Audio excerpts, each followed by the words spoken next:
Napakainit ng paglabas ko ngayon, guys. Alas 9 ng umaga. Dito ako, maglakad sa kabilang, daan naman. Malakas ang sikat ng araw ngayon. So, mag-isa na naman ako, guys, na lumayas. Lumipad ako mag-isa. Punta ko dun sa dulo.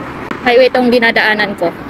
Tapos tatawid ako. First time kong tatawid. Takot akong tumawid kasi, guys. Kasi alam niyo, guys, may experience kasi ako sa pagtawid. Nagkaroon ako ng takot.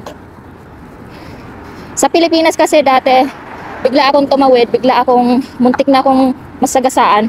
Nasa katawan ko na yung nguso ng sasakyan. Mabuti nakapag-preno siya ng mabilis. Hindi ako naabutan. Kaya naswertihan pa ako nung time na yun. Kaya takot ako guys, takot akong tumawid sa kalsada. Lalo na dito, highway. Mabibilis ang mga sasakyan. Nakalabas na ako mag-isa, guys. Nakatawid na ako. First time kong tumawid mag-isa. Ayun yung dala ko.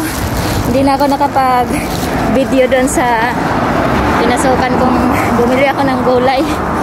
Sa dulo rin tong pinasukan namin. Init na dito. Sip ako dito ang lakad. Nakatakab ako lahat. Eh, walang magpuput-put-put sa akin.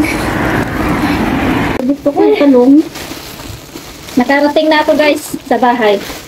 Hindi ako naka-video-video doon kasi may bit-bit ako. Kaya yung binili ko, damo.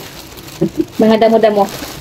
At ito, pure na damo to, guys. Ito, binakakain sa baboy dati. Ito.